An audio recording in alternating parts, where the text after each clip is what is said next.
Hello and welcome to Media MD, your fortnightly Doof Network dose of media that you have somehow missed. I'm Reuben Morehouse. And I'm Elliot Diebold.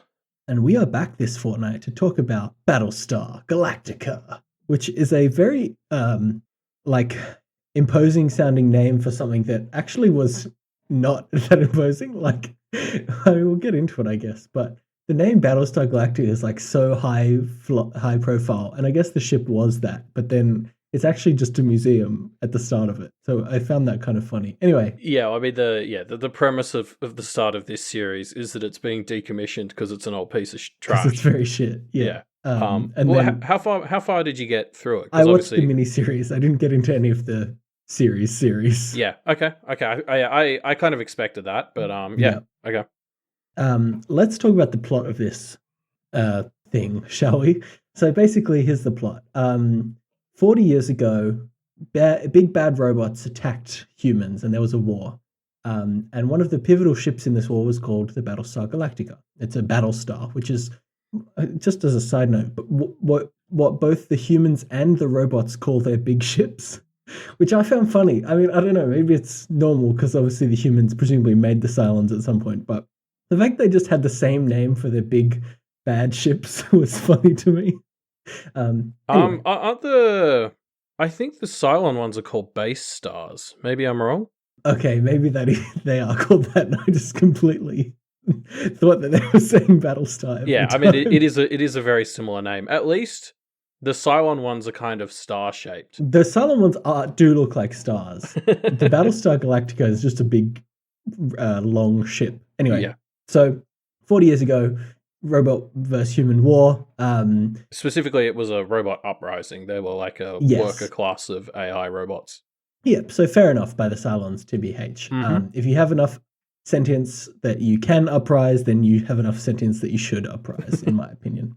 Yeah, depending on how you're being treated, which it sounds like they were. Assuming that you're being treated poorly, yes. Yeah.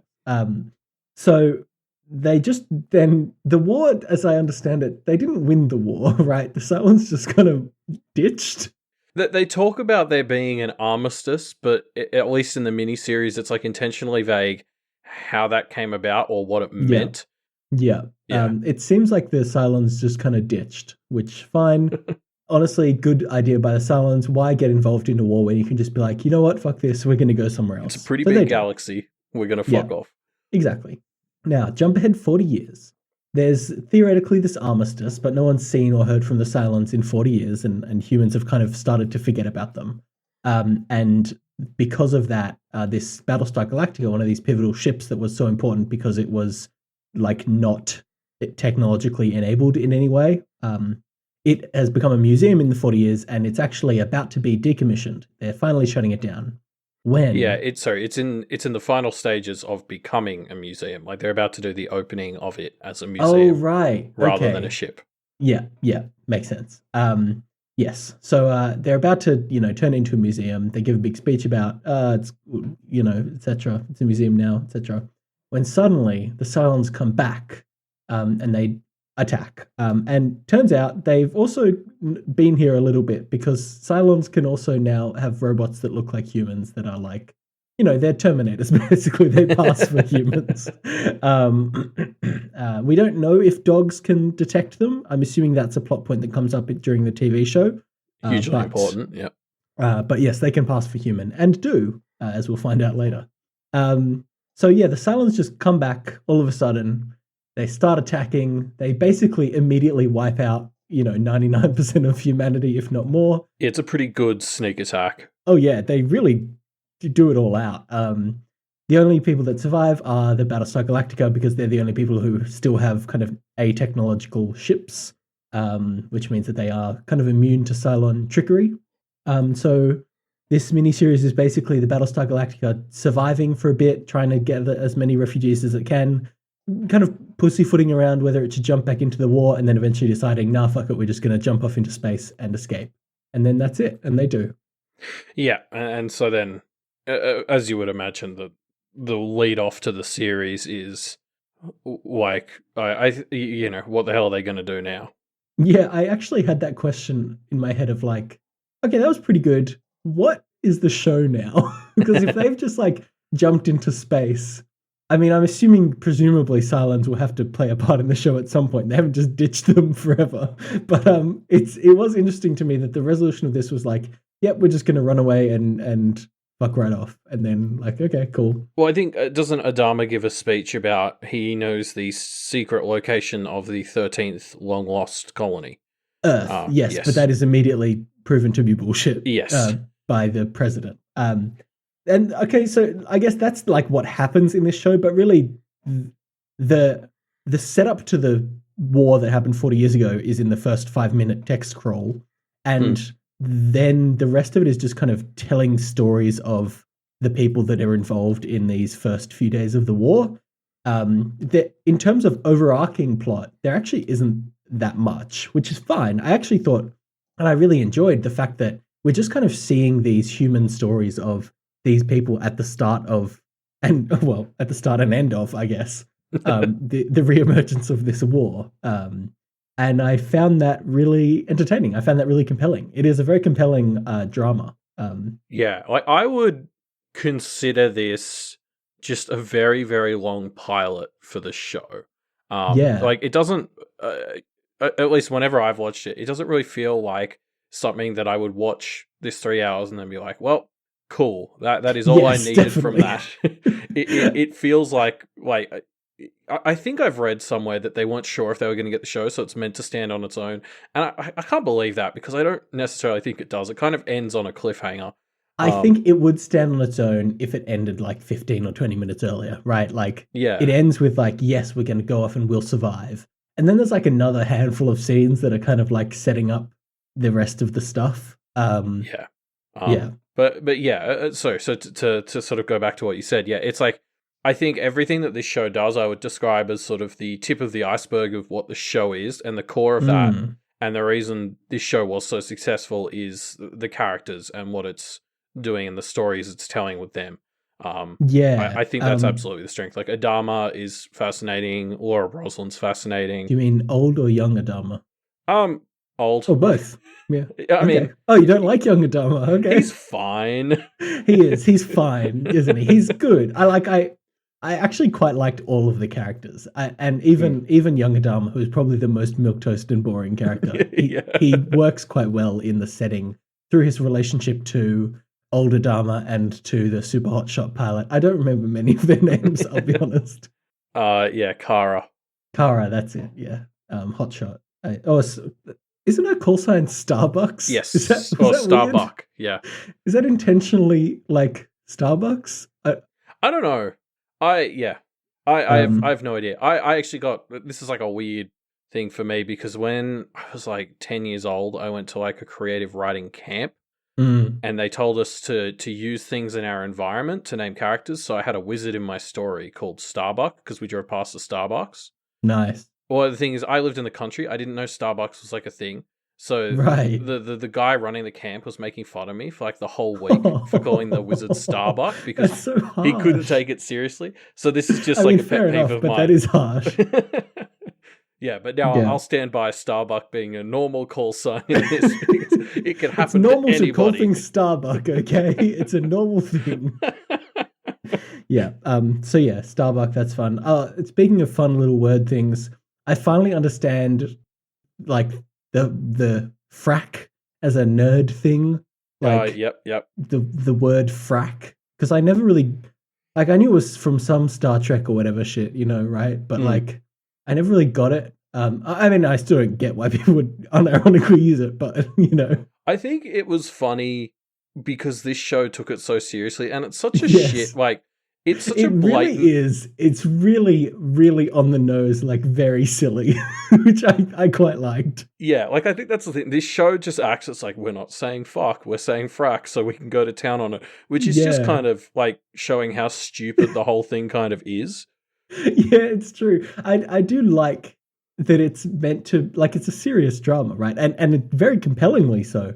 But the fact that they use frack because they want to have swear words in their serious drama but couldn't get away with it is just so silly. Yeah. I mean, you get, what's the word? You get used to it. Like, you become immune to noticing how weird it is if you keep watching the show. Yes, for sure. Let me tell a story about how I started watching this, because I think it's interesting and brings up an interesting point, which is so I started watching the miniseries, and I guess I'll just get to the punchline of this, which is that for some reason the way I was watching it, the place I was watching it through, had labeled the first episode as the second episode and the second episode as the first episode. So I jump into what I thought was the first episode, which is the second episode. And it starts with a ship has just been destroyed, and everyone's like really, really dour about it. And the first lines are older Dharma being like, "Oh my god, what's going on?" And then he's like emotional, and he goes, "Resume jump prep," and everyone's like, "Yeah." And then it starts, and I was like, "Wow, this is like it's thrown me right in the action. I love it." And it was very, I found it very compelling and very much like, wow, we've started like right in the thick of it. I'm so keen. Like, actually, let me read my notes. Okay, this is the note I have here. What a powerful opening. Sorry, I've written swear words in here, but I'm going to replace them in the spirit of the show. What a fracking powerful opening this is. Wow. Resume jump prep. Who knows what the frack this means? It's incredibly gripping right from the get-go. We can just tell that something horrible has happened, but nobody mentions what it is, so we're just forced to piece together this horrifying act of warfare that has most likely just taken place, and many people are dead. And so I was watching it, and it took me about 20 minutes to realize that I was meant to know more than I did. And so I double-checked with you, like, hey, is this how this is meant to start? And you were like, no. So I went back, and I was like, oh, okay, I've just watched the wrong episode. So I started on the actual first episode, and it just starts with a text scroll, like explaining the backstory. And I was like, I'll be honest, it brought me in being like a little bit upset at the show and how I thought it was so cool. But then I went to such lengths to make sure that you started with the mini-series and not made the normal mistake people make, which is to start with the show. This is just a confusion that I was not prepared for you to make. Yeah, you didn't adequately prepare me. You didn't say start with the first episode of the mini-series, okay? So that's on you. It's interesting because I get that. Like, I get how you would go from what you think is this really high-octane start to a much more mellow one. I think that's truer to the series, though, the first one. Like, this isn't... I mean, the show has action. Like, the miniseries has action. But it's not entirely action. Like, it's a lot more mellow and introspective. It's kind of I love how pretentious the show is. I'm just going to use that word. Like, that's fine. I do get that. Like, one of the main threads that I found really compelling in the miniseries was there's this character whose name is, I'm pretty sure, Elon Musk, who's like this scientific genius and was pretty much mostly responsible for accidentally helping the Cylons wipe out the human race, because he's a sociopath who is a technology evangelist and a real Elon Musk type, His name is Gaius, for those of you who are at home and haven't watched this for a while and are a bit confused. He's talking about Gaius. Yeah, and so his kind of arc, or it's not an arc, his just kind of plot throughout this story is him realizing that he's doomed the human race and not really caring about that, and mostly just trying to like not have anyone find that out and get into a position of somewhat power within the new society that seems to be emerging amongst the surviving humans. And he's such a piece of shit, but he's so... And all the characters are so compelling in their, like, in the way that this is mostly just a character study of them, to a very interesting degree. Yes, I love the way that the version of the Cylon girlfriend Boltar has, like, from that chip in his head. How she just kind of calls him out on all of his bullshit. Yeah. Like, she does very fun. Like, she's like, "How are you still focusing on yourself? This is amazing." It's a great way to sort of analyze him in a particularly like with the imaginary girlfriend in your head kind of thing. I really liked it, and I liked all the characters. I think I found myself really liking the president, who is the Ministry for Education, who is like 47th in line to take over for the president if all the other 46 people die. Which they do, and then she becomes the president, and she does a great job. She's great. She's a natural-born president. I found her very compelling. I found Starbuck very compelling. Older Dharma, even the shitty executive officer, I found quite interesting. They're all great. Colonel Ty, He's a fascinating character. Yeah. Yeah. Because even he is the closest thing that the show has to someone that you're kind of just meant to not like, right?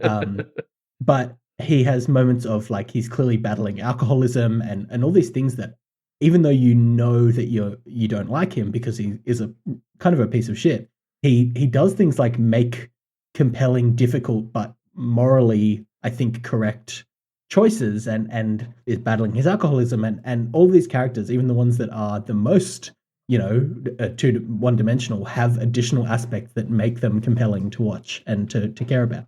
Yeah. It's hard for me. I've gone off. I'm like halfway through season 2 now, and I'm having to work really hard not to just talk about where people end up and only think on their miniseries versions. Yeah. You've gone so far.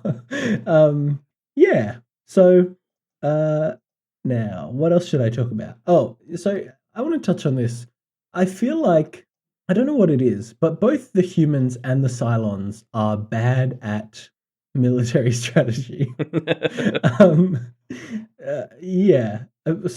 the humans less so. The Cylons make some terrible decisions. And maybe there's like technological reasons for this that they don't get into in the miniseries, but things like the fact that the Cylons have built, people that can, or like human, passing robots. But they only made 12 different types, just as like I guess they just didn't have enough like molds at the factory or something that day. So they made 12 different types, which felt like a crazy decision to me. Like I get it from the perspective of like they don't want us to have to think everyone could be a Cylon. They want it to be like there will be people who are Cylons that are kind of revealed over the course of the series. And we already know one person who is the Cylon that hasn't been kind of figured out. That's a fun little dangerous Manchurian candidate thread to have dangling. But why would the Cylons only have 12 models? That's crazy. I feel like I'm still spoiling it by saying, oh, what an interesting question.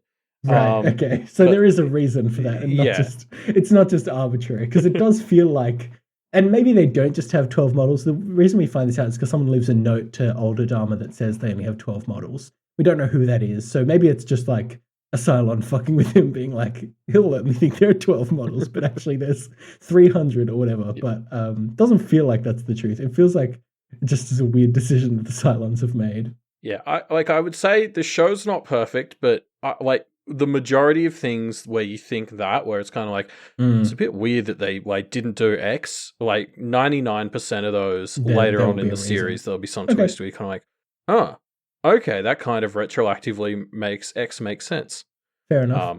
I suppose like the pilot of the actual show sort of opens with this idea that the Cylons actually have a plan.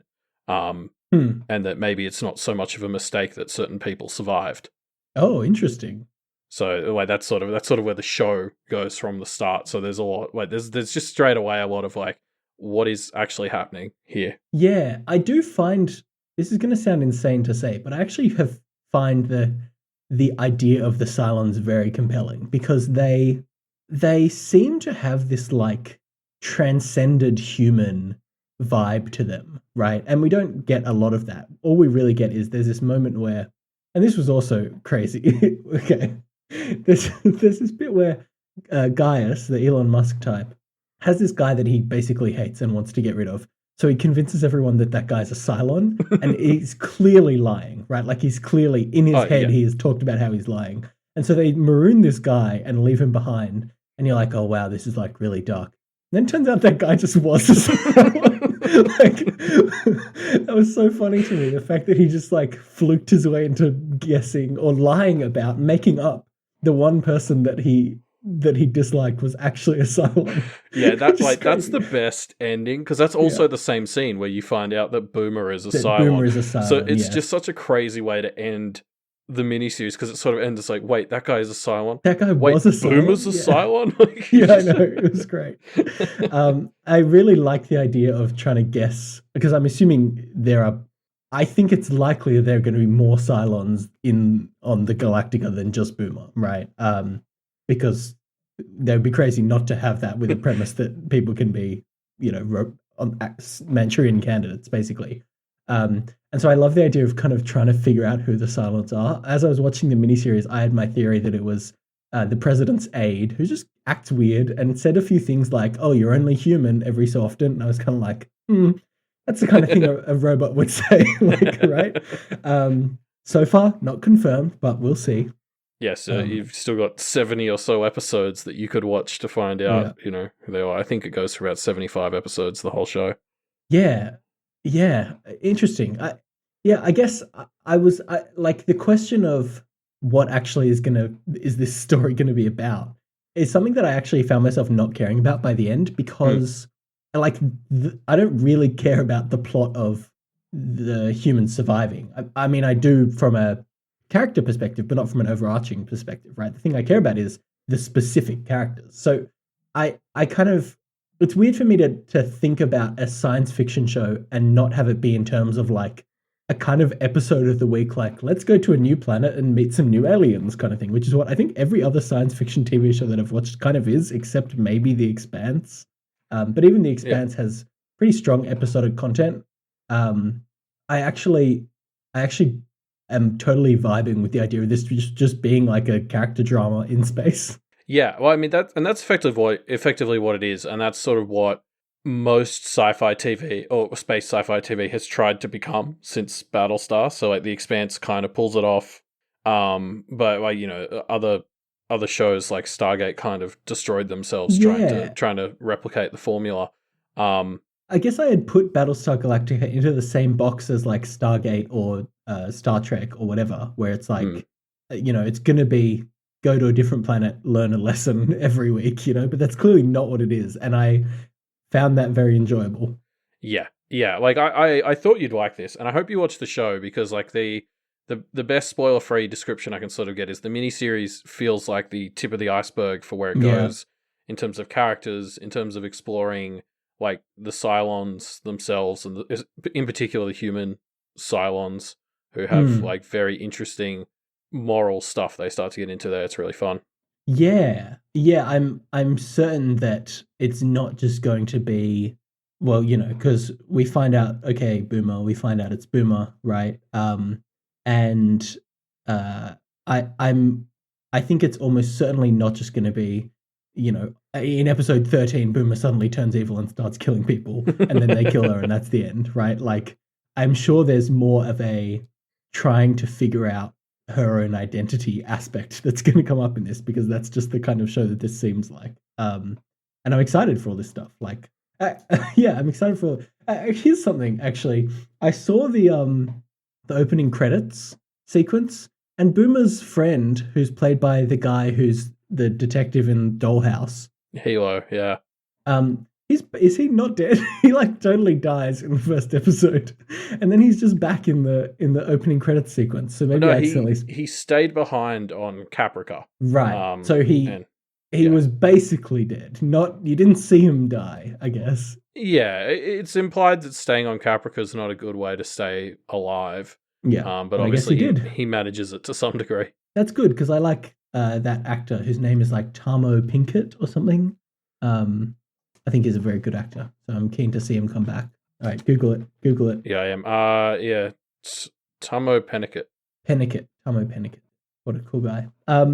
We touched on the idea of religion, and I kind of wish I had more to talk about there, but I feel like it's something that's going to present itself more throughout the rest of the show. Yeah, it's probably a bit light in the miniseries. Well, I found it interesting that the strongest advocate for religion in this miniseries was the sexy Cylon woman. I don't know her name. I think they just call her Number 6. Number 6, right. Who is the Cylon that Elon Musk has like had a fling with, and who seems to be one of the earliest sleeper agents there, helping to, destroy humanity. But she is very religious, seemingly. And I don't know if that's something that's just exclusive to her or to all the Cylons, but yeah, that was funny. And I found it very compelling. We have these other moments of, towards the end of the show, we have what is essentially a military funeral for people killed in the resurgence of the war. And it is led by someone that's clearly a senior religious figure. It just felt interesting. It felt interesting as a thing to explore the idea of religion in this, futuristic world, which is a theme that I think doesn't, religion in a kind of future science fiction setting is almost always like it's this big oppressive thing, and it just, it's you need to fight against it. It's a very Big Brother kind of vibe, which I didn't get from this. Maybe it comes out in that way later, but it just felt like a part of their life that I would find very interesting to explore more in this futuristic setting. Yeah, like I will say, the miniseries and the show both kind of just are unashamedly basically like an alt universe version of like early 21st century American culture. Mm. Like, and I think that actually works in its favor because it's just kind of so unashamedly relatable to the people it was being made for and by. Right. Yeah. Like, it just helps the characters be grounded. Interesting.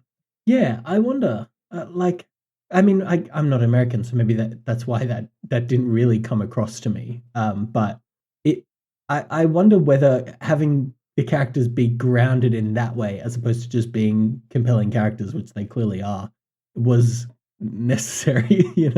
Like, it doesn't feel like I like Starbucks because she shares her name with a major American coffee chain, presumably to help ground her character. No, I don't know, but like, you know what I'm saying? Like, yeah. I don't know. Again, maybe I'm thinking more of the show, but particularly like just the way the military is kind of run. Yeah, exactly. True. As a military is run. It feels very US military, doesn't it? Yeah. Like, they salute and everything. Like, it's just, they kind of don't even try to not just sort of be American. And I think that actually just kind of makes it easier because there's not so many hurdles and weird stuff, right. Apart from frack. Like frack, and maybe that's why frack stands out so much because it's one of the few things that's just sci-fi. Yeah, it's so weird, isn't it? I don't know. I mean, it does have a certain charm for sure, but it is just very strange.